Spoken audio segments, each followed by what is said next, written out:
اللهم إني أسألك علما نافعا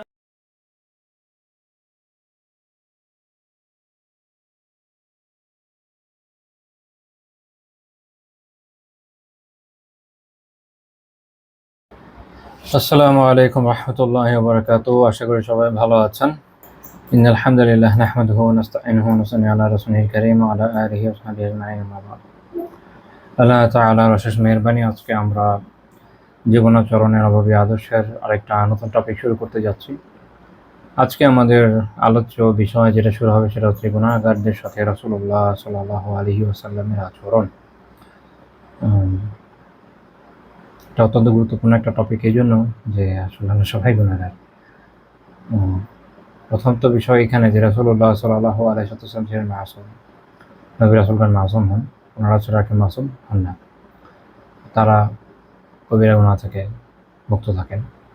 এখন আমাদের মতো মানুষ, আমরা তো গুনাহগারই। আল্লাহ রাসূল সাল্লাল্লাহু আলাইহি ওয়াসাল্লাম যখন সাহাবীদের সাথে তাদের গুনার বিষয়গুলোকে ডিল করেছেন, উপস্থিত যে সকল ঘটনা সামনে এসেছে উনি সেগুলোকে যেভাবে ডিল করেছেন, সেখানে একটা বিষয় অবশ্যই মনে রাখা দরকার। সেটা হচ্ছে যে রাসূলুল্লাহ সাল্লাল্লাহু আলাইহি ওয়াসাল্লাম নিজে ছিলেন মাসুম, নিজে ছিলেন গুনাহমুক্ত।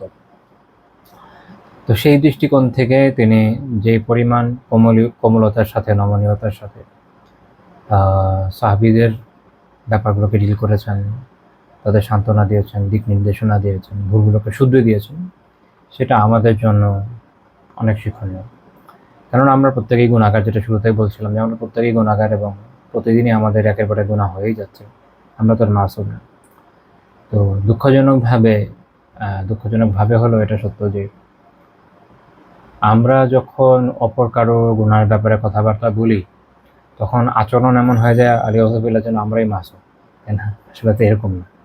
ভাবটা এরকম যে আমরা যেন মাসুম, আমার তো কোনো গুনাহই হয় না, তুমি এই পাপটা কীভাবে করলা? এখন মানুষ মাত্র তো ভুল হয় এবং মানুষেরই কী হয়? পাপ হয়। যে মানুষের বলতে পারেন যে মানুষের স্বভাব এবং মানুষের একটা বৈশিষ্ট্য যেটা আল্লাহ তাআলা দিয়ে রেখেছে। যেহেতু তাকে পরীক্ষার জন্য সৃষ্টি করা হয়েছে, পরীক্ষা করতে গেলে তো ভালো খারাপ দুইটাই লাগবে। এবং মানুষ গুনাহ করে বিধায় আল্লাহ তাআলার আল-গফফার বা অত্যন্ত ক্ষমাশীলতার যে গুণ, তিনি যে তাওয়াব, তিনি প্রচুর পরিমাণে তাওবা কবুল করে থাকেন। তার এই সকল গুণের বহিঃপ্রকাশ হয়। তিনি সচ্চির, তিনি বান্দার পাপকে গোপন রাখেন। আল্লাহ আযজা ওয়া জাল্লার এমন অনেকগুলো সিফাতের বহিঃপ্রকাশ বান্দার এ ধরনের আমলের সাথেও যুক্ত। এটা আল্লাহ তাআলার হিকমা, আল্লাহ তাআলার প্রজ্ঞা, যিনি বান্দার জন্য নেক কাজেরও সুযোগ রেখেছেন, গুনারও স্বাধীনতা রেখেছেন। বান্দার ইখতিয়ার যে সে কোনটা গ্রহণ করবেন। এবং তিনি এই সুযোগ রেখেছেন যে বান্দা পাপ করে ফেলার পরে তওবা করবে, ইস্তিগফার করবে, আল্লাহর কাছে নিজের ভুলের জন্য ক্ষমা প্রার্থনা করবে, অনুতপ্ত হবে। এবং এই সুযোগ রেখেছেন যে বান্দা যখন অনুতপ্ত হয় কোনো গুনাহ থেকে, তখন তার অবস্থা হয় এরকম যেন তার কোনো গুনাহই ছিল না। তো ইসলামের যে অসাধারণ বৈশিষ্ট্য, এটা তুলনা নাই আসলে অন্য কোনো ধর্মের সাথে। মানে এটা তো আল্লাহ তাআলার ঐশী বিধান। এবং এখানে গুনাহ মাফ চাওয়ার জন্য গির্জায় যাওয়া লাগে না, কোনো পাদ্রীকে ধরা লাগে না, কারো ঠ্যাঙও ধোয়া লাগে না। এখানে মাফ চাওয়ার জন্য যথেষ্ট যে আল্লাহ তাআলার কাছে কেউ আন্তরিকভাবে তওবা করবে। তো খোদ আল্লাহ তাআলা বান্দাদের প্রতি এত ইহসান করেছেন যে যত বড় পাপই হোক না কেন, শিরক ব্যতীত যে কোনো পাপই তিনি চাইলে ক্ষমা করে দিতে পারেন। শিরকও বান্দা যদি মাফ চায় আল্লাহ মাফ করে দেন। আল্লাহ মাফ করার জন্য সুযোগের পর সুযোগ রেখেছেন। এত সুযোগ রেখেছেন যে বান্দা যখন বিভিন্ন নেক আমল করে তার পাপ দূর হয়ে যায়। বান্দা যখন কষ্ট পায় তার উপর দিয়ে পরীক্ষা যায়, সে সবর করে তার পাপ দূর হয়ে যায়। এমনকি এক পর্যায়ে বান্দার কোনো পাপই থাকে না, এইভাবে সে দুনিয়া থেকে বিদায় নেয়। এছাড়াও যখন মানুষের কিছু পাপ থেকেও যায়, বারজাখের কিছু কষ্টে, হাসরের কিছু কষ্ট, ওগুলো দূর হয়ে যায়। নিতান্ত হতভাগা হচ্ছে তারা, আল্লাহ তাআলা তাদের থেকে আমাদের হেফাজত করেন। এই সকল অবস্থায় যারা পড়বে তাদের থেকে আমাকে বারজাখের কষ্টগুলো থেকে হেফাজত করেন। আমি দুনিয়াতেই শেষ হয়ে যাক যা কষ্ট আছে, এ দোয়া করি। তবে এই দোয়া আবার কেউ করবেন না যে আল্লাহ আমাদের আখিরাতে সুখ দেন যা কষ্ট দেন দুনিয়া দেন, এরকম না। এটা বলার উদ্দেশ্য হচ্ছে এইটা যে দুনিয়ার পরে যেন আমাদের কষ্টটা না হয়, না বারজাখে, না হাসরে, না আখিরাতের অন্য কোনো স্থানে। বরং আমরা যেন আল্লাহ তাআলার মেহেরবানিতে সে সকল বান্দাদের অন্তর্ভুক্ত হই যারা কবরেও শান্তিতে থাকবে, হাসরেও শান্তিতে থাকবে, ছায়া থাকবে, যারা পুলসিরা দ্রুত পার হয়ে যাবে, যারা জান্নাতে এক দফাতেই দাখিল হয়ে যাবে, জাহান্নামে যাওয়া লাগবে না। আল্লাহ আমাদেরকে তাদের অন্তর্ভুক্ত বানাবে। তো যাই হোক, এরকম বিভিন্ন স্টেপ বাই স্টেপ বান্দার পাপগুলোকে দূর করার ব্যবস্থা আল্লাহ তাআলা রেখেছেন।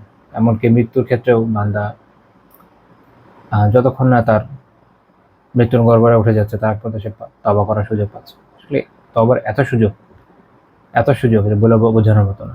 এটা আমাদের আসলে ব্যর্থতা যে আমরা তওবা করে উঠতে পারছি না, যেভাবে করা উচিত সেভাবে করতে পারছি না, কিংবা করে তার উপর অটল থাকতে পারছি না, এটা আমাদের ব্যর্থতা। আল্লাহ তাআলা আমাদেরকে তার তওবাকারী বান্দাদের, ইস্তিগফারকারী বান্দাদের অন্তর্ভুক্ত করেন, আমি তার একান্ত অনুগত বান্দাদের অন্তর্ভুক্ত করেন। তো যেটা বলছিলাম যে আমাদের মতো গুনাহগার ব্যক্তি, তাহলে আমাদের বোঝা উচিত যে আমরা যখন আরেকজনকে নিয়ে কথা বলছি, আসলে আমরা তার থেকে যে খুব উত্তম এরকম মনে করার কোনো কারণ নেই।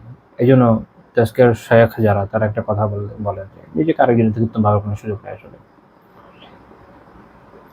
কারণ আরেকজনের অন্তর্গত অবস্থা আমি জানি না, আমার অন্তর্গত অবস্থা তো আরেকজন জানে না, কিন্তু আমি জানি আমার অন্তর্গত অবস্থা কীরকম।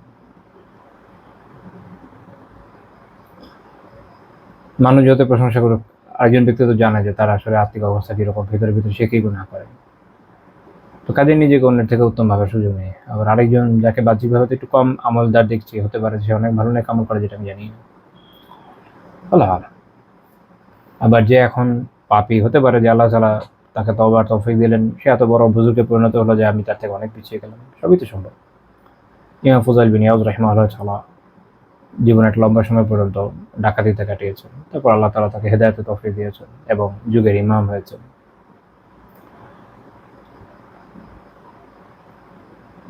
সাহাবীদের ক্ষেত্রে যদি আমরা চিন্তা করি, তারা অনেকে একটা লম্বা সময় পর্যন্ত তো হেদায়েতের দিশা পাননি। যখন ইসলামে এসেছে, তারা যখন ইসলামকে কবুল করেছেন, এবং যারা শুরুতেও কবুল করেছেন তাদেরও কারো তো বয়স বেশি ছিল, আবু বকর রাদিয়াল্লাহু আনহু বয়স তো বেশি ছিল। তো জীবনে একটা লম্বা সময় তো তাদেরকে ইসলাম ছাড়াই থাকতে হয়েছে। মূল কথা হচ্ছে এখানে যে আল্লাহ তাআলা যে কোনো সময় যে কারো মর্যাদা এগিয়ে দিতে পারেন, এটা আল্লাহ তাআলার ইখতিয়ার। কিন্তু যে অহংকার করে সে অনেক নিয়ামত থেকে বঞ্চিত হয়। গুনাহ আমরা সবাই করি, কিন্তু অহংকারী গুনাহগার হওয়া যাবে না। একটা হচ্ছে এটা যে আল্লাহ তাআলার কাছ থেকে ক্ষমা প্রার্থনা না করে, এটাও একটা অহংকার। আরেকটা হচ্ছে এটা যে নিজেকে বড় কিছু মনে করা এবং আরেকজন যে গুনাহগার বান্দা আছে তাকে তাচ্ছিল্য করা, সেটাও আরেকটা অহংকার। তার থেকে বেঁচে থাকা জরুরি, কিন্তু তার জন্য হেদায়েতের দোয়া করা দরকার। রাসূলুল্লাহ সাল্লাল্লাহু আলাইহি ওয়াসাল্লামের আচরণ সম্পর্কে সূরা আলে ইমরানে 159 নম্বর আয়াতে আল্লাহ তাআলা বলেছেন, ফাবিমা রাহমাতিন মিনাল্লাহি লিনতা লাহুম। অতঃপর আল্লাহ তাআলার পক্ষ থেকে রহমতের কারণে আপনি তাদের প্রতি নম্র হয়েছিলেন। অর্থাৎ সাহাবীদের সাথে আল্লাহ রাসূলের যে নম্রতা, এটা আল্লাহ তাআলার পক্ষ থেকে নাজিল হওয়া রহমত। কাজেই উম্মার প্রতি আমাদের যে দয়াদ্রতা, তাদের প্রতি যে মহাব্বত, তাদের কল্যাণকামিতা, এটা আসলে কি রাহমা, যেটা আমাদের থাকা দরকার। ওয়ালাউ কুনতা ফাযযান গালিযাল কলব, আল্লাহ তাআলা বলছেন যে আর যদি আপনি কঠোর স্বভাবের, কঠিন হৃদয় সম্পন্ন হতেন। এক হচ্ছে কঠোর স্বভাবের এবং গালিযাল কলব, কঠিন হৃদয়। যদি আপনাদের খুব কাঠিন্য থাকতো, খুব কঠোর হতেন, কি হতো? লান ফাযযু মিন হাওলিক, তাহলে আপনার আশেপাশ থেকে তারা সরে পড়তো, তারা আর মানুষজন কাছে থাকতো না। এখানে একটা মূলনীতি আছে, একজন দায়ীর মধ্যে কঠোর স্বভাব এবং কঠিন হৃদয় সম্পন্ন হওয়া থেকে বিরত থাকা জরুরি। একটা হচ্ছে যে আপনি হক বলে দিবেন, এটা আরেকজনের কাছে কঠোরতা লাগতে পারে, এখানে সেটার কথা বলা হচ্ছে না। যেমনটা ওমর রাদিয়াল্লাহু তাআলা আনহু স্বভাবের মধ্যে ছিল, যেমনটা আবু যর রাদিয়াল্লাহু তাআলা আনহু স্বভাবের মধ্যে ছিল, অন্যান্য সাহাবীদের মধ্যেও ছিল। এটা সেটা না, এটা হচ্ছে মানুষের সাথে কঠোরতা করা, মানুষের প্রতি সিম্প্যাথি এমপ্যাথি না থাকা, যেটা আমরা অনেক সময় অনেক ব্যক্তিকে দেখি যারা দাওয়ার ময়দানে তো থাকেন, কিন্তু মানুষের কাছে যখন দাওয়া করেন, মানুষের রুহানি রোগের চিকিৎসা করতে যান, তখন তাদের কঠোরতায় মানুষই ব্যথিত হয়ে যায়। এটা সঠিক নয়। আবার নম্রতার মানে এটাও না যে দিনকে কোরবান করে যাবে রেহতুবিল্লাহ, তাহলে তো আপনার এই নম্রতা শয়তানের পক্ষ থেকে হয়ে গেল। যেমনটা আমরা অনেক সময় অনেক লোকের ক্ষেত্রে বা অনেক দায়ী যারা অনলাইনে জনপ্রিয় বিভিন্ন দেশে, তাদের অনেকের ক্ষেত্রে দেখি যে তারা কুফারদের সাথে দাওয়ার ক্ষেত্রে বা অন্যদের সাথে দাওয়ার ক্ষেত্রে কখনো এত বেশি নমনীয়তা অবলম্বন করেন যে যেখানে হারামকে হালালকরণ করা হয়ে যায়, যেখানে আল্লাহ তাআলা সীমারেখায় ছাড় দেওয়া হয়, এটাও আল্লাহ তাআলা হওয়ার নির্দেশনা দেননি। এক্ষেত্রে রাসূলুল্লাহ সাল্লাল্লাহু আলাইহি ওয়াসাল্লামের আদর্শের মাঝে আমাদের আদর্শ আছে। মনে রাখবেন, আমরা হারামের ছাড় দিব না, আল্লাহ তাআলার বেঁধে দেওয়া সীমারেখা থেকে বের হয়ে যাব না, এটা লঙ্ঘন করব না। তবে এর ভেতরে থেকে মানুষের প্রতি যতটুকু নম্রতা দেখানো যায়, তাদের প্রতি যতটুকু মহাব্বত, সিম্প্যাথি, এমপ্যাথি দেখানো যায়, এটা আমরা দেখাবো। যখন এটা আমরা দেখাবো তখন ইনশাআল্লাহ তাআলা এর কাজে আসবে। এই জন্য আল্লাহ তাআলা এর পরে বলছেন ফাআফু আনহুম, ফাআফু আনহুমটা তাদেরকে ক্ষমা করেন, ওয়াস্তাগফির লাহুম, এবং তাদের জন্য ক্ষমা প্রার্থনা করেন। এটাও আমাদের জন্য একটা শিক্ষণীয় বিষয় যে আমরা যেন আমাদের আশেপাশে যাদেরকে দাওয়া করি, যাদের সাথে দিনই সম্পর্ক আমাদের কোনো না কোনোভাবে কায়েম আছে, তাদের জন্য আমরা তাদের ভুল ত্রুটি আমরা উপেক্ষা করবো এবং তাদেরকে ক্ষমা করব, তাদের জন্য দোয়া করবো যেন আল্লাহ তাআলা তাদেরকে মাফ করেন। আমরা যখন কাউকে কোনো ধরনের পাপে লিপ্ত হতে দেখি, প্রথম কর্তব্য হচ্ছে আল্লাহ তাআলার শুকরিয়া আদায় করা যে আল্লাহ তাআলা আমাদেরকে এই পাপ থেকে হেফাজত করেছেন। আপনি জানেন একটা দোয়া আছে যে কোনো বিপদগ্রস্ত ব্যক্তিকে দেখলে পড়া দোয়া, আলহামদুলিল্লাহিল্লাযী আফানি মিম্মা ইবতালাহু বিহি ওয়া ফাদ্দালানি আলা কাসীরিন মিম্মান খালাকা তাফযীলা। সকল প্রশংসা সেই আল্লাহ তাআলার, যিনি আমাকে নিরাপদ রেখেছেন তোমাকে যে বিপদে ফেলেছেন তা থেকে, এবং তিনি আমাকে অনেকের থেকে অনেক বিষয়ে ভালো রেখেছেন, উত্তম রেখেছেন, আর যাদেরকে সৃষ্টি করেছেন তাদের তুলনায়। এই দোয়া অনেকে অনেক সময় শুধুমাত্র দুনিয়াবী বিপদগ্রস্ত ব্যক্তিদের দেখার ক্ষেত্রে সীমাবদ্ধ মনে করে, এটা সঠিক না। বরং মুহাদ্দিসিন যখন এর ব্যাখ্যা করেছেন তারা এটাই বলেছেন যে এই দোয়া সকল ধরনের বালার ক্ষেত্রে প্রযোজ্য, এবং আখিরাতের যে বালা, আখিরাতের বিপদের চেয়ে বড় বিপদ আর কি আছে। কাজে কেউ সালাত আদায় করছে না, কেউ কোনো পাপে লিপ্ত আছে, হয়তো অবৈধ সম্পর্কে আছে, এগুলো এখনকার সময় মোস্ট কমন জিনিস, কেউ হারাম খাচ্ছে, ওই দেখে প্রথম কাজ হচ্ছে এই দোয়া করা, আলহামদুলিল্লাহ আল্লাহ আমাকে বাঁচিয়েছে। হাদিস থেকে আমরা জানি যে যে দোয়া করবে ওই পাপ থেকে, ওই বালা থেকে ইনশাআল্লাহ বেঁচে থাকবে। এটা হলো প্রথম কথা। আল্লাহ তাআলার প্রশংসা করা হলো আগে, তারপর তার জন্য করুণা অনুভব করা দরকার। আমরা পাপকে ঘৃণা করি, ইভেন পাপীকেও তার পাপের জন্য ঘৃণা করি, কিন্তু একই সাথে ওই ব্যক্তির জন্য করুণাও অনুভব করি, কারণ তার তো আসলে হেদায়েত জরুরি। মানে আমরা তো আসলে এই মানসিকতা নিয়ে চলি না যে একটা জান্নাত হবে, ওখানে আমি থাকবো, আমার 2-4টা ভাই বন্ধু থাকবে, আর কারো থাকা দরকার নেই। এমন আল্লাহ তাআলা সুবিশাল জান্নাত বানিয়েছে। আপনারা আকীদার বই পড়লে জানবেন যে জান্নাত ইভেন খালিও থাকবে, আল্লাহ তাআলা অন্য মাখলুককে সৃষ্টি করবেন জান্নাতকে ভরার জন্য, এত বড় জান্নাত। তো জান্নাতের জায়গার অভাব নেই, ওটাকে সংকীর্ণ মনে করার প্রয়োজন নেই। আমরা চেষ্টা করবো নিজের সাথে যত লোককে নিয়ে যেতে পারি। আর আরেকটা গুরুত্বপূর্ণ বিষয় হচ্ছে যে যখন আমরা আরেকজনের জন্য চেষ্টা করবো, ওটা আমাদের জন্যই আসলে ঘুরে ফিরে কল্যাণের বিষয়। আর সেই ব্যক্তি আল্লাহ তাআলার মেহেরবানিতে যদি নেক আমল করে, তার সওয়াব তো আমি পাবো, পেতেই থাকবো। তো কাজে আমাদের কাজ হচ্ছে তাদের প্রতি কি করা, রহমদিল হওয়া, এই হিসাবে তাদের জন্য করুণা হওয়া, তাদের জন্য রহমতের দোয়া করা, ক্ষমা প্রার্থনা করা, আল্লাহ তাআলার কাছে হিদায়াতের দোয়া করা যে আল্লাহ তাকে হেদায়েত দেন। তারপর আমরা উদ্যোগও নিব যেন আমাদের পক্ষে যতটুকু সম্ভব হয় তাকে দাওয়া করা যায়। তো এই 3 স্টেপের কাজ তো জরুরি, এটা আমরা করছি কিনা, না করলে আমাদের অবশ্যই নিজেদেরও শুধরানো দরকার যে আমার যেখানে ত্রুটি আছে। আমি আজকে হয়তো খুব বেশি আলোচনা করব না, আল্লাহ আলাম কতদূর পর্যন্ত যেতে পারবো, 1-2 পয়েন্ট আলোচনা করে হয়তো শেষ করে ফেলবো। তো আজকে প্রথম যে পয়েন্ট এটার সাথে আমাদের আলোচ্য, সেটা হচ্ছে যে তিনি এবং গুনাহগার ব্যক্তিদের নম্রতার সাথে, নমনীয়তার সাথে গুনাহের কদর্যতা বুঝিয়ে দিতেন।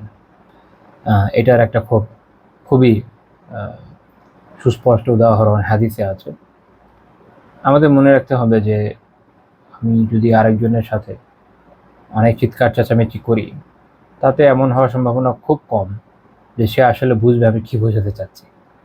বরং জরুরি হচ্ছে তার মনে একটা পাপের ব্যাপারে বুঝিয়ে দেওয়া যে এটা একটা নিকৃষ্ট বিষয়, এটা থেকে তোমার বের হয়ে আসা দরকার।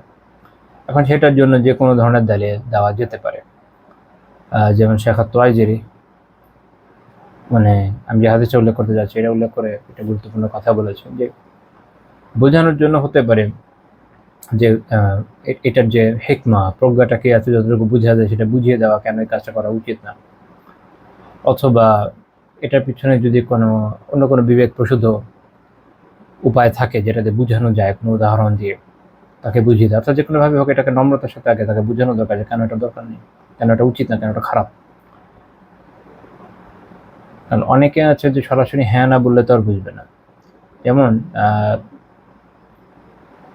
একজন মুসলিমের দায়িত্ব হচ্ছে কোরআন এবং সুন্নাহর সামনে আত্মসমর্পণ করা, সত্য, তারপরে তো সে মুসলিম।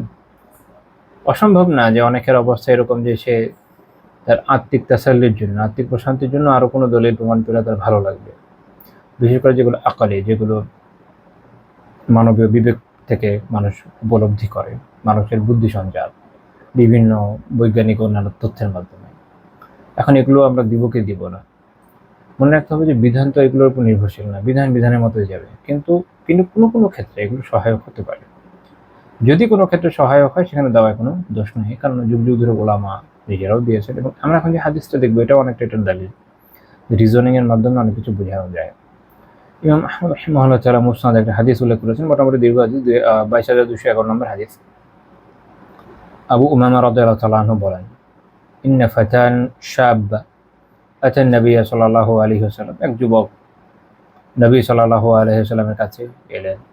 ফাকাল ইয়া রাসূলুল্লাহ ইযান লি বিজিনা, এসে বললেন যে ইয়া রাসূলুল্লাহ আলাইহি আমাকে জিনার ব্যভিচারের অনুমতি দেন। ফাআকবাল আল কওম আলাইহি, তো সাহাবীরা তার দিকে এগিয়ে গেলেন, তাকে তিরস্কার করলেন। আল্লাহ রাসূল বললেন যে উদুনু, তাকে আমার কাছে আনো। যখন তাকে তার কাছে নেওয়া হলো তিনি বসলেন। এখন রাসূলুল্লাহ সাল্লাল্লাহু আলাইহি ওয়াসাল্লামের ব্যবহারটা দেখেন। একজন এসে এমন একটা বিষয় চাইছে, আপনারা জানেন যে ব্যভিচার একটা হারাম বিষয়, অত্যন্ত হারাম বিষয়, গর্হিত পাপ। তো এটা তো সবাই জানত। এখন এই বিষয়ে কেউ একজন এসে যখন এই কথা বলবে, ওনাদের যে প্রতিক্রিয়া হওয়ার সাহাবীদের তাই হয়েছে। কিন্তু মানবতার আদর্শ শিক্ষক হিসেবে রাসূলুল্লাহ সাল্লাল্লাহু আলাইহি ওয়াসাল্লাম কি করেছেন? তার সাথে কিন্তু রাব বিহেভ করেননি, তাকে কাছে নিতে বলেছেন। তারপরে বসিয়ে তাকে জিজ্ঞেস করেছেন, আতুহিব্বুহু লিউম্মিক, তোমার মায়ের জন্য ব্যভিচারকে তুমি পছন্দ করো, অর্থাৎ তোমার মা এগুলো যদি করে তোমার ভালো লাগবে? বলবেন লা ওয়াল্লাহি না, আল্লাহর কসম না। জাআলানিল্লাহু ফিদাক, আল্লাহ তাআলা আমাকে আপনার জন্য কুরবান করেন। আল্লাহ রাসূল সাল্লাল্লাহু আলাইহি ওয়াসাল্লাম বললেন যে ওয়ালান নাসু ইউহিব্বুনাহু লিউম্মাহাতিহিম, তো লোকেরা তো তাদের মায়েদের জন্য এটা পছন্দ করবে না। অর্থাৎ তুমি যখন যদি কারোর সাথে ব্যভিচার করতে যাও, সম্ভাবনা আছে কারো না কারো মাই হবে। তো তোমার যদি নিজের মায়ের জন্য বিষয়টা পছন্দনীয় না হয়, তার একজন কেন তার মায়ের জন্য পছন্দ করবে? তারপর তিনি বললেন আতুহিব্বুহু লিইবনাতিক, তুমি কি তোমার মেয়ের জন্য পছন্দ করবে? তো তিনি বললেন যে লা ওয়াল্লাহি ইয়া রাসূলুল্লাহ, না আল্লাহ রাসূল, আল্লাহর কসম করব না। জাআলানিল্লাহু ফিদাক, আল্লাহ তাআলা আমাকে আপনার জন্য কুরবান করেন।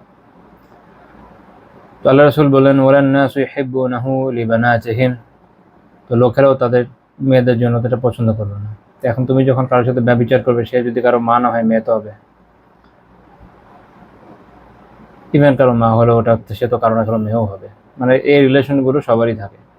তো কারো না কারো মেয়ে যখন হবে, তুমি যদি তোমার নিজের মেয়ের জন্য এটা পছন্দ না করো, তো আরেকজন কেন তার মেয়ের জন্য পছন্দ করবে? পছন্দনীয় বিষয়।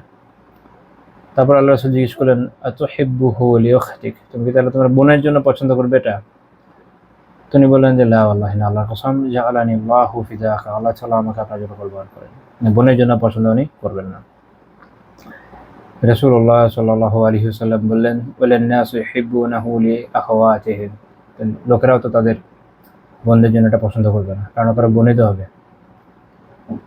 তারপর তিনি আবার জিজ্ঞেস করলেন আতুহিব্বুহু লিআম্মাতিক, তুমি কি তোমার ফুফুদের জন্য পছন্দ করবে? তিনি বলেন লা ওয়াল্লাহি না, আল্লাহর কসম, জাআলানিল্লাহু ফিদাক, আল্লাহ তাআলা আমাকে আপনার জন্য কুরবান করেন, পছন্দ করব না। আল্লাহ রাসূল বললেন ওয়ালান নাসু ইউহিব্বুনাহু লিআম্মাতিহিম, মানুষও তো তাদের ফুফুর জন্য পছন্দ করবে না। তো আচ্ছা, মায়ের জন্য না, বোনের জন্য না, মেয়ের জন্য না, তো ফুফুর জন্য না। সেটাও তুমি করবে না। তারপর তিনি জিজ্ঞেস করলেন না তুহিব্বুহু লিখালাতিক, তাহলে তুমি কি তোমার খালার জন্য পছন্দ করবে, বাকি থাকলো এই একটা রিলেশন। তো তিনি বললেন আল্লাহ লা ওয়াল্লাহি না, আল্লাহর কসম করবো না, জাআলানিল্লাহু ফিদা, খালাতুল্লাহ আমাকে আপনার জন্য কোরবান করেন। তো রাসূলুল্লাহ সাল্লাল্লাহু আলাইহি ওয়াসাল্লাম বলেন ওয়ালান নাসু ইউহিব্বুনাহু লিখালাতিহিম, তো মানুষ তো তাদের খালাতের জন্য পছন্দ করবে না। অর্থাৎ যত ধরনের রিলেশন একজন মানুষের সাথে একটা মেয়ের হতে পারে, এই সবগুলো দিয়ে তাকে বললেন যে তোমার যদি এই রিলেশনে একটা মেয়ে থাকে, সে যদি এই ধরনের কাজ করে তুমি পছন্দ করবে, সেটা করবে না। তো তাহলে তুমি যখন করতে যাবে আরেকজন তো অপছন্দই করবে। তো রাসূলুল্লাহ সাল্লাল্লাহু আলাইহি ওয়াসাল্লাম এইভাবে যৌক্তিকভাবে ওনাকে বুঝিয়ে দিলেন যে এক তো আল্লাহ তাআলা নিষেধ করেছেন, ঠিক আছে, দুনিয়াবী ক্ষেত্রেও দেখো ব্যাপারটা কত খারাপ। তো আলহামদুলিল্লাহ তার ফিতরত ভালো ছিল, হয়তো প্রাবৃত্তিক একটা চাহিদার কারণে উনি সেটা বলেছেন, তো উনি এটা মেনে নিয়েছেন। তো রাসূলুল্লাহ সাল্লাল্লাহু আলাইহি ওয়াসাল্লাম তারপর হাত রেখে দোয়া করেছেন আল্লাহুম্মা ইগফির যামবাহ, হে আল্লাহ আপনি তার পাপ ক্ষমা করে দেন, ওয়া তাহহির কলবাহ, এবং তার অন্তরকে পবিত্র করে দেন, হাসিন ফারজাহ, এবং তার লজ্জাস্থানকে হেফাজত করেন। বর্ণনা করেই বলছেন যে তিনি এরপর কখনো এই ধরনের বিষয় দিকে ফিরেও তাকাননি। তো শেখ সোহাইব আরনাউত রাহিমাহুল্লাহ তাআলা সনদকে সহিহ বলেছেন। এখান থেকে আমাদের একটা বিষয় মনে রাখতে হবে, যেটা মূল প্রসেসটা হচ্ছে এই যে একজন ব্যক্তিকে যদি এভাবে যৌক্তিকভাবে বোঝানো যায়, বোঝানো উচিত। এটা মানে এই না যে হুবহু এই উদাহরণ সব ক্ষেত্রে কার্যকর হতে হবে, দুটার মধ্যে একটা পার্থক্য আছে, আশা করি বোঝেন। কারণ সময়ের সাথে সাথে মানুষের বিভিন্ন চিন্তাধারায় পরিবর্তন আসে।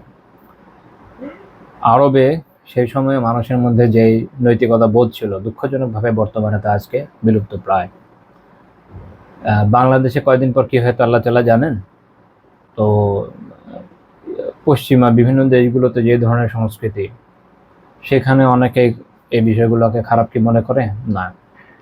নিজে যেমন আলিয়াযুবিল্লাহ ব্যভিচারে লিপ্ত থাকে, তার মা, বোন, মেয়ে,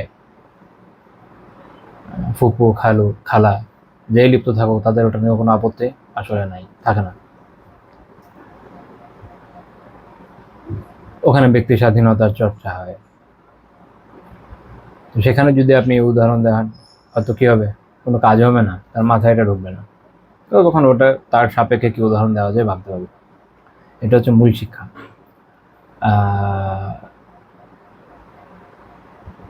শেখ আব্দুল আজিজ তরিফি না, নাম যেন কে ধরে গেলাম, শেখ আরিফি, শেখ আরিফি, ওনার আমি একটা ঘটনা শুনেছিলাম এরকম, যে বেচারা উনি কোনো এক জায়গাতে যাওয়ার পরে, সেখানে ওয়েস্টে কোনো একটা দেশে একজন তাকে যখন এরকমই প্রশ্ন করেছে, উনি ভেবেছেন আমি এই উদাহরণই দিই। উদাহরণ দেওয়ার পরে তো সেই ব্যক্তির উত্তর ছিল না, আমি তো খারাপ মনে করি না, তো ভালোই। তো স্বাভাবিক যে এটা আপনি কীভাবে বুঝাবেন, তা তো ফিতরত নষ্ট হয়ে গেছে, অন্তত ফিতরত তো ঠিক থাকা দরকার। তো তাহলে মূল কথা হচ্ছে যে সিচুয়েশন অনুযায়ী সেটাকে ডিল করা। তো যাই হোক, আমরা এখান থেকে এটা বুঝলাম যে তাদের সাথে এইটা হলো একটা কাজ, যে নম্রতার সাথে তাদেরকে বোঝানো যে কাজটা ভালো না, তো তুমি যথাসম্ভব এ থেকে কি করো, বেঁচে থাকো।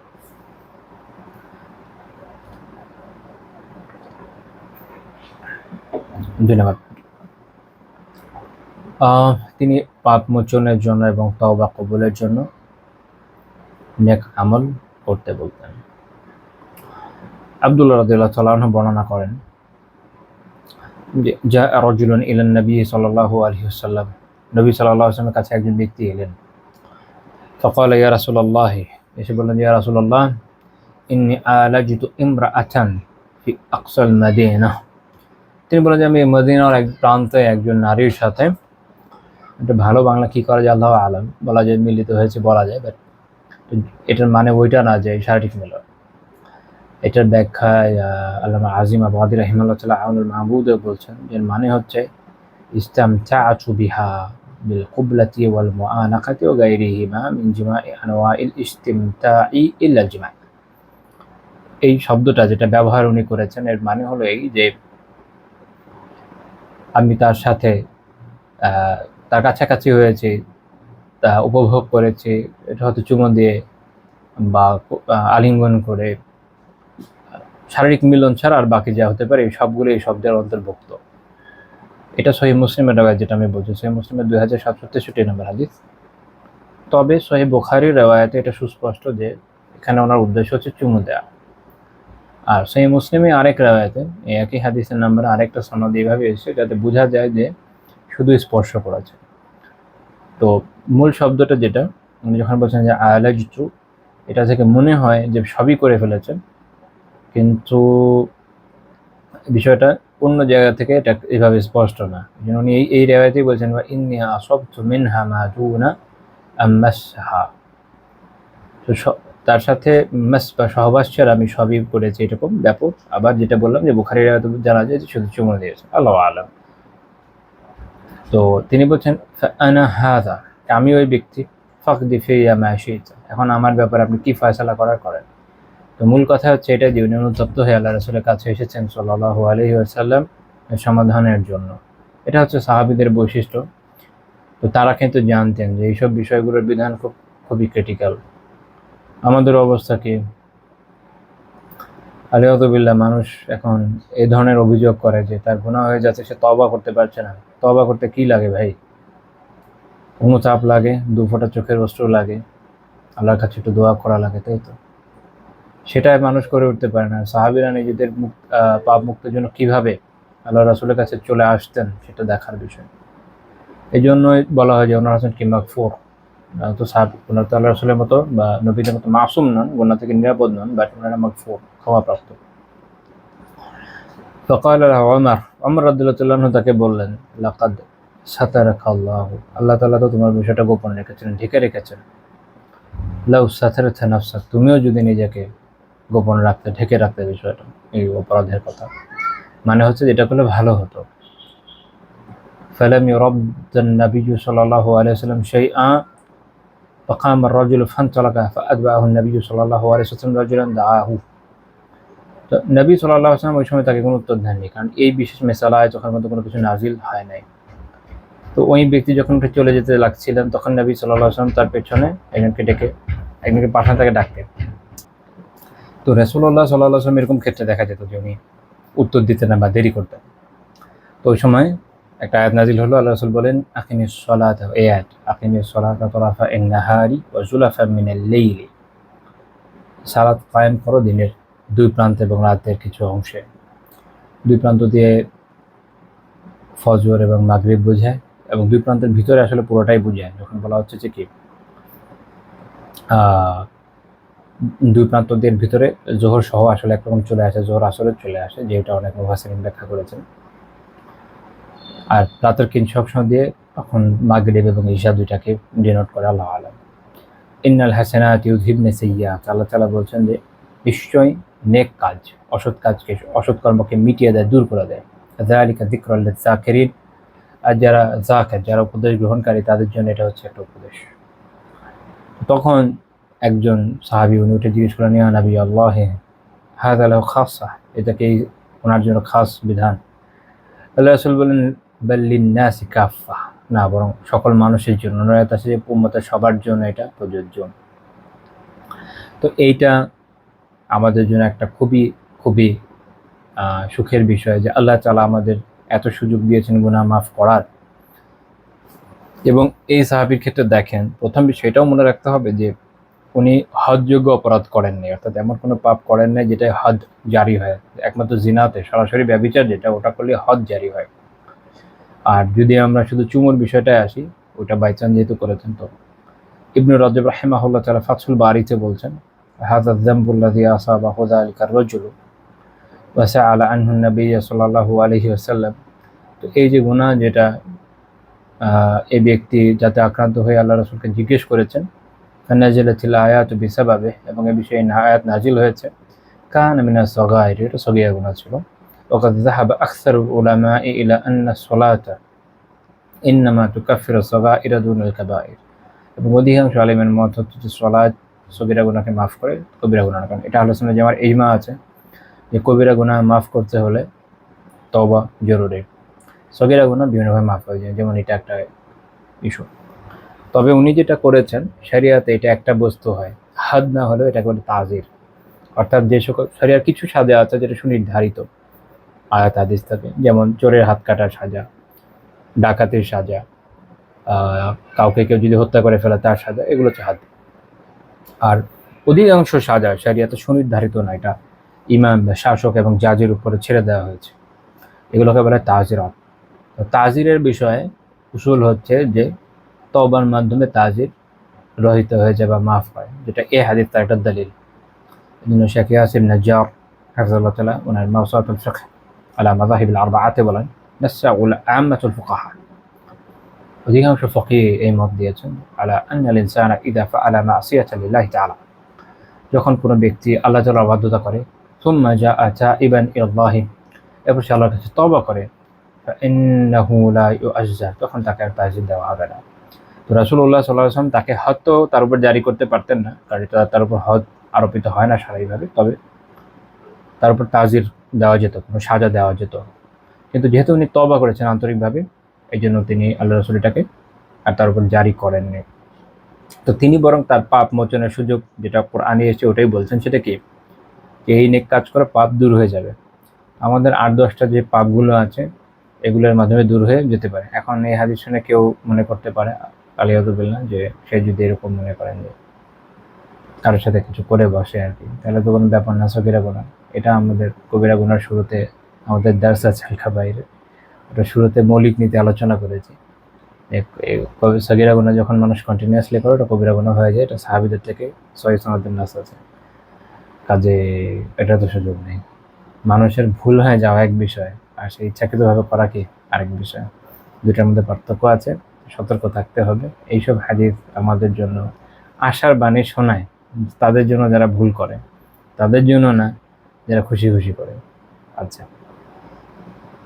ইমাম ইবনে মাজাহ রাহিমাহুল্লাহ তাআলা একটা হাদিস উল্লেখ করেছেন, সুনান ইবনে মাজাহ 1395 নম্বর হাদিস। রাসূলুল্লাহ সাল্লাল্লাহু আলাইহি ওয়াসাল্লাম বলেছেন, এটা আবু বকর রাদিয়াল্লাহু আনহু বর্ণনা, ওনার থেকে বর্ণিত, যে মা মির রাজুল ইযনিবু যামবা, যখন কোনো পুরো ব্যক্তি গুনাহ করে, ইয়াতাওয়াজ্জাউ, তারপর সে ওযু করে, ফা ইহসিনুল উযুয়া, সে এরপর উত্তম রূপে ওযু করে, তাড়াহুড়া করে না, সুন্দর করে সুন্নাহ মোতাবেক উত্তম রূপে ওযু করে, সুম্মা ইউসাল্লি রাকাতাইন, এরপর 2 রাকাত সালাত আদায় করে।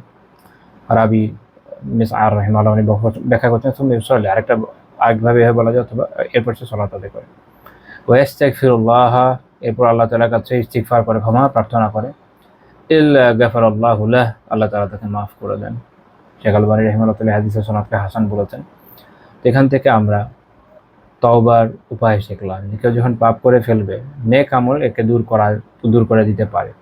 বিশেষ করে যেগুলো সগীরা গুনাহ আছে, এগুলোর সংখ্যায় বেশি, কবিরা গুনাহ তো সংখ্যা এক হিসেবে কম। তো সেটা দূর করার উপায় হচ্ছে নেক আমল করা। তো এই হাদিস থেকে এটা বোঝা যায় যে গুনাহ হয়ে গেলে আপনি যখন তওবা করতে যান, প্রথম কাজ হলো আগে দ্রুত ওযু করে নেন। এই জন্য শেখুল ইসলাম ইবনে তাইমিয়া রাহিমাহুল্লাহ তাআলা বক্তব্য মুনিয়াতুস সাজিদ কিতাবে সেইভাবে, ইউস্তাহাব্বুল উযু আকিবায যামব, শেখুল ইসলাম রাহিমাহুল্লাহ বলেছেন যে গুনার পরপরই ওযু করে নেওয়াটা মুস্তাহাব, যেটা এই হাদিস থেকে, এই হাদিস যেটা মাত্র উল্লেখ করলাম এটা থেকে বোঝা যায়। কী করতে হবে, গুনাহ হয়ে গেলে প্রথমে অনুতপ্ত হয়ে আগে ওযু করে ফেলতে হবে, সুন্দর করে ওযু করতে হবে, 2 রাকাত সালাত আদায় করতে হবে, তারপর আল্লাহ তাআলার কাছে ইস্তিগফার করতে হবে, ক্ষমা প্রার্থনা করতে হবে, আশা করা যায় আল্লাহ তাআলা মাফ করবেন।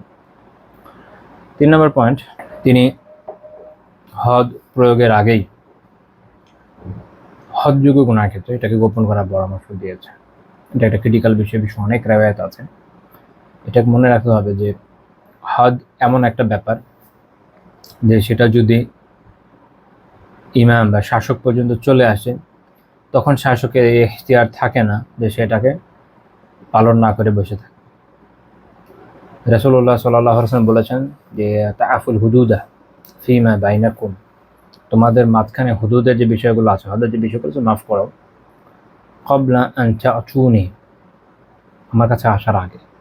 কারণ উনি যেহেতু শাসক, ওনার কাছে আসার আগে, যেমন এটা কোন কোন বিষয়গুলো, সব ক্ষেত্রে তো আসলে হয় না, কিছু কিছু বিষয় আছে যেগুলো ব্যক্তির পারস্পরিক হুকুকের বিষয়, সেটা বলা হচ্ছে। যেমন ধরেন কেউ কারো একটা কিছু চুরি করে নিয়ে গেল, এখন আপনি চোরকে ধরলেন, আপনি শাসকের কাছে যাওয়ার আগে কি করবেন, যদি মাফ করতে চান আগে করতে হবে, কারণ হতে পারে প্রমাণিত হলে তো হাত কেটে দেবে, যদি হাত কাটার যোগ্য পরিমাণে অ্যামাউন্ট সে চুরি করে থাকে।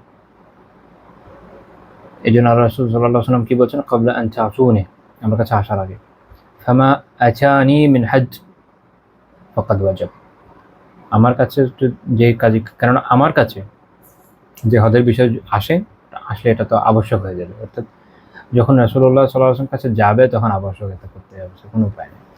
এটা সুনানুল কুবরা, ইমাম নাসাঈ রাহিমাহুল্লাহ সুনানুল কুবরা হাদিস 7333 নম্বর হাদিস, শেখ আলবানী রাহিমাহুল্লাহ সিলসিলা সহিহাতে সহিহ বলেছেন। তো এটা আমাদের খেয়াল রাখতে হবে এই বিষয়টা। তো রাসূলুল্লাহ সাল্লাল্লাহু আলাইহি ওয়াসাল্লাম থেকে এরকম অনেকগুলো বর্ণনা আছে, এটা বলছিলাম যে অনেক ক্ষেত্রে তিনি এরকম পরামর্শ দিয়েছেন, যেটা আপনারা মাআজ রাদিয়াল্লাহু তাআলা আনহুর বিখ্যাত হাদিস, এটা অনেক লম্বা হাদিস, সেটা দেখেছেন হয়তোবা, যে উনি যখন ওনার জেনার বিষয়ে, ব্যভিচারের বিষয়ে আল্লাহ রাসূলের কাছে এসে জানাতে চেয়েছেন, রাসূলুল্লাহ সাল্লাল্লাহু আলাইহি ওয়াসাল্লাম অনেকভাবে এটাকে অ্যাভয়েড করার চেষ্টা করেছেন, এবং বিভিন্ন বর্ণনা থেকে বোঝা যায় উনি আগে যদি তওবা করতেন ভালো হতো, এরকম আর কি। বাট যখন একবার শাসকের কাছে চলে আসবে, এটা তার জন্য আবশ্যক। তো ইমাম ইবনুল কাইয়িম রাহিমাহুল্লাহ তাআলা ইলামুল মুওয়াক্কিঈন একটা মত দিয়েছেন যে আসলে শাসক এই জায়গায় স্বাধীন, সে যে তওবা করেছে, যে তওবা করে এসছে, তার জন্য দুইটার যে কোনো একটা সে করতে পারে। এক হচ্ছে তার উপর হক কায়েম করতে পারে, নাও করতে পারে, বাট এটা সঠিক মত বলে মনে হয় না। এটা মাত্র যে হাদিসটা উল্লেখ করেছে এটা থেকে বোঝা যায়। তো এছাড়া অন্যান্য হাদিসেও আছে, যেমন মুসনাদ আহমদের 15305 নম্বর হাদিস, সফওয়ান বিন উমাইয়া রাদিয়াল্লাহু তাআলা আনহুর চাদর এক ব্যক্তি চুরি করে নিয়ে যায়। তারপর আল্লাহ রাসূল সাল্লাল্লাহু আলাইহি ওয়াসাল্লামের কাছে উনি তাকে ধরে নিয়ে আসেন, চোর সহ আর কি। তো আল্লাহ রাসূল তার হাত কাটার নির্দেশনা যখন দিলেন, সফওয়ান রাদিয়াল্লাহু তাআলা আনহু বললেন যে আমি তাকে মাফ করে দিয়েছি। আল্লাহ রাসূল বলেন, ফালাউলা কানা হাযা ক্বাবলা আন তা'তিয়ানি বিহি ইয়া আবা ওয়াহাব, হে আবু ওয়াহাব, এটা তার উপনাম ছিল আবু ওয়াহাব, আমার কাছে আসার আগে যদি তুমি এটা করতে। এরপর আল্লাহ রাসূল সাল্লাল্লাহু আলাইহি ওয়াসাল্লাম তার হাত কাটা নিয়ে দিয়েছিলেন, কারণ এখন কিছু করার নাই। অর্থাৎ শাসকের এখানে মাফ করার সুযোগ নেই। হুদুদ একটা জিনিস যেখানে শাসকের আসলে কোনো ইখতিয়ার নেই। ইবনে কাইয়িম রাহিমাহুল্লাহ মতে এই জন্য বিচ্ছিন্ন ধারণার মতো আল্লাহ আলাম। জুমহুর উলামার যে অবস্থান, এটা ঠিক আছে যে শাসকের এই ক্ষেত্রে কিছু করার নাই। যদি একবার চলে আসে বিচার প্রমাণিত হলে তো দিতে হবে, এটা আল্লাহ তাআলার নির্ধারিত বিষয়। তাজদিরের ক্ষেত্রে, যেটি একটু আগে দেখলাম, তাজদিরের ক্ষেত্রে শাসকের সুযোগ আছে, কাজের সুযোগ আছে, ছেড়ে দেয়। মাত্র যে হাদিসটা ওটা উল্লেখ করলাম, শোয়েবান রাহমাতুল্লাহ এটাকে সহিহ বলেছেন, বিভিন্ন সনদ এটা সহিহ। সামগ্রিকভাবে এখান থেকে একটা বিষয় বোঝা গেল যে